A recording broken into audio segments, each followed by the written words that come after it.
սեղմեք լայք եւ բաժանորդագրվեք մեր ալիքին։ Ուշադիր լսեք։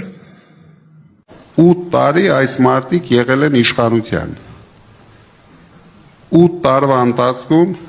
մի հատ հավի բուն չեն սարքել։ Այն, որ այս 8 տարիների ընթացքում հազարավոր կիլոմետրերով ճանապարհներ, պոլիկլինիկաներ, հիվանդանոցներ, ժամանցի ու մշակույթի կենտրոններ ու վերջապես 300 դպրոց ու 500 մանկապարտեզ են կառուցել, կալուգացի շպիոնին չի հետաքրքրում,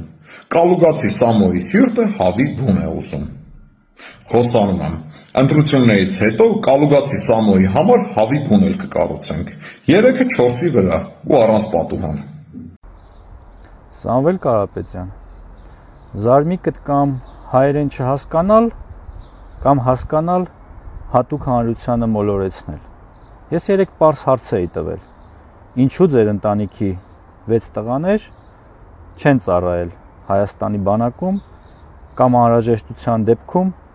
ինչու չեն մասնակցել մեր երկրի պաշտպանությանը։ Հիմա վայնասուն եք բարձրացրել, ուզում են մենք զոհվենք, ուզում են մենք նահատակվենք։ Լսի, բազմոցից ընկնելիս չեն նահատակվում։ Ոչ էլ դղյակի մատույցներում են նահատակվում ու Լամբորջինիից ընկնելուց։ Ընդհանրապես, դասալիքները չեն նահատակվում։ Ու այն ձեր մանկլավիկներին էլ, ասեք ոտատակ չընկնեն։ Լսած կլինեք Ջեֆրի Էփստինի մասին։ Ամերիկացի միլիոնատեր էր, որը վերջում բռնվեց մանկապղծության, մարմնավաճառության կազմակերպման, անչափահաս երեխաների մարմնավաճառության կազմակերպման, թմրանյութերի ինչ-որ ցանց կառուցելու վրա։ Եվ Ռոբերտ Ամստերդամ, այս անունն էլ լսած կլինեք, կալուգացի օլիգարխի փաստաբանն է, որը նաև իր քաղաքական թիմակիցն է դառել, եկել անգլերենով ինչ-որ մեր ներքաղաքական դաշտում խոսակցություններ է տանում, որ Հայաստանի իշխանությունը ճնշում է մեր եկեղեցուն, ազգային արժեքները, հայկական ազգային արժեքներն է պղծում եւ այլն եւ այլն։ Գիտեք, ես երկու մարդկանց կապը որն է։ Ռոբերտ Ամստերդամը եւ իր փաստաբանական ընկերությունը ներկայացել է մանկապիղծ Ջեֆրի Էփստինի շահերը։ Ահա այսպիսի շատ ավանդական, շատ աստվածավախ, շատ եկեղեցապաշտպան եւ աստվածահաճո բաներ։ Ես ես կծծնելու եմ։ Ունենք մի իշխանություն, որը մեզ կռվցնում է մեր անցյալի հետ։ Ունենք մի իշխանություն, որը մեզ կռվցնում է մեր անցյալի հետ։ Վերընկեք տեղներդ, որևէ մեկը Հայաստանի քաղաքական կյանքին միջև չմտնեք, ձեր սերունդը ընդհանրապես ձեր երեխեքը նոր Հայաստանի քաղաքացի կլինեն, լիարժեք կապրեն Հայաստանում, իրանք ամեն ինչին քաղաքական դուք մի կողմ քաշվեք։ Տեսա, որ կալուգացի օլիգարխն ասել է, որ մեր հիմնական դաշնակիցներին այնքան ենք շանտաժի ենթարկել, որ լիովին կորցրել ենք վստահությունը նրանց մոտ։ Հետաքրքիր է, օլիգարխը այդ որ դաշնակիցների նկատի ունի։ Կարող է Բելարուսին նկատի ունի, որի նախագահ վերջերս խոստովանել էր, որ 44-օրյա պատերազմը իրենք պլանավորել են Ադրբեջանի հետ միասին։ Կամ կարող է նկատի ունի այն դաշնակիցներին, որոնք խաղապահներ էին տեղակայել Լեռնային Ղարաբաղում եւ որոնց մեղմ ժպիտների ներքո մի ամբողջ ժողով ստիպված եղավ տեղահանվել իր հայրենիքից։ Կամ կարող է նկատի ունի դաշնակիցների այն կազմակերպությանը, որը փաստաթղթավորված պարտավորեր էր միջամտել, եթե Հայաստանի ինքնիշխան տարածքի վրա հարձակում լինի, բայց երբ որ այդ հարձակումը եղավ, ասեցին դե էլի կարմիր գիծա ձեր սահմանները մեզ համար, բայց այդ կարմիր գիծը դելիմիտացված չի։ Կամ որ ասում են շանտաժի եք ենթարկում։ Այդ ինչ շանտաժի լեզվով ենք մենք խոսում դաշնակիցների հետ։ Մի օրինակ տվերի, մեկ օրինակ։ Ասենք այդ ինչ շանտաժի լեզվով ենք մենք իրենց հետ խոսել, երբ որ մեր ինքնիշխան տարածքի վրա հարձակում եղավ եւ իրենք չմիջամտեցին։ Հետո որ ասում ենք դուք ուղարկված եք, որ սա ձեր հայրենիքը չի, նեղանում եք։ Դե նեղացեք, ինչ ասեմ։ Դուք ես ում եք բերել Հայաստանի վրա։ Կալուգացի Սամոյի այս փաստաբանին գիտեք, չէ՞, Ռոբերտ Ամստերդամին, որ Հայաստանի դեմ խոսում բանման անում տենց։ Այս մեր Սամոյի փաստաբան ընկերը տենց հասարակ տղա չի փաստորեն։ Բայց պարզվում է, այս մեր աղբերը խորհրդատվություն է մատուցել ոչ ավել, ոչ պակաս, այն կղզի,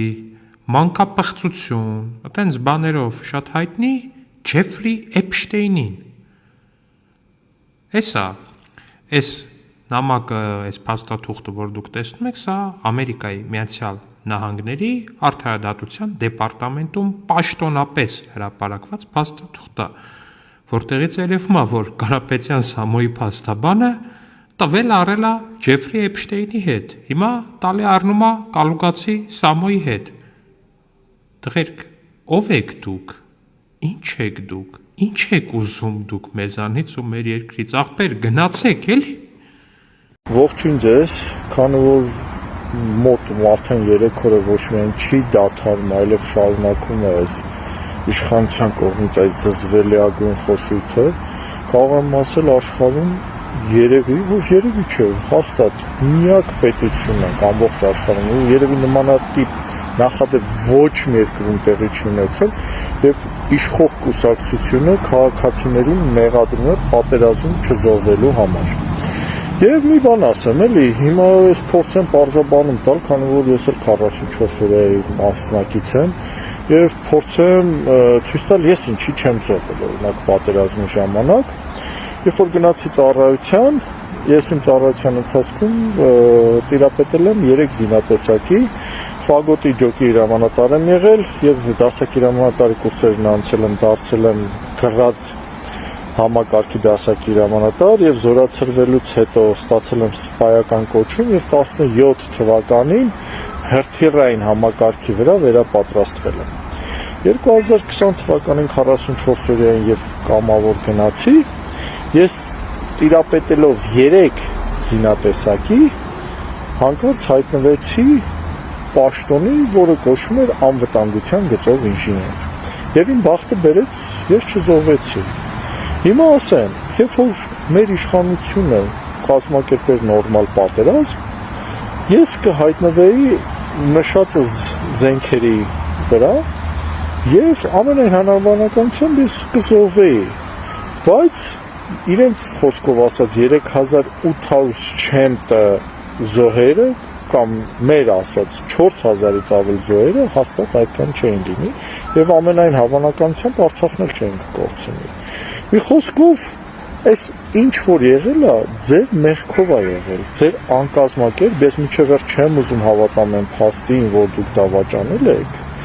անկազմակերպ դիլետանտ կառավարման հետևանքով է եղել։ Եվ իմ չզոհվելը, եւ այդ տղաների զոհվելը։ Ու Սուրեն Պապիկյան, մի բան ասեմ, էլի, դուք Տարոն Չախոյանյան նման երևույթ չեք, դուք ի վերջո մանկավարժի ընտանիքի զավակ եք, էլի,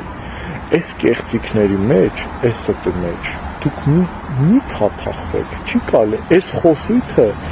սարսափելի վատ խոսույթ է, ու այսօր դուք պաշտոնում եք, վաղը չեք ունենա, ու դուք որպես մանկավարժ բարոյական իրավունք չունեք, նման խոսույթով ցանկացած մարդու դա լինի միլիարդատերի ընտանիք, լինի սովորական միջին վիճակագրական քաղաքացի, մեղադրել չմեռնելու, չզոհվելու մեջ։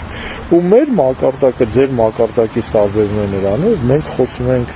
ծրագրերից, գյուղատնտեսության զարգացման թեմաներից, 300,000 աշխատատեղից, դուք խոսում եք զոհվելուց, մեռնելուց, սպանվելուց եւ այլ զզվելիագույն տարատեսակ խոսույթից։ Հարգանքով հարություն։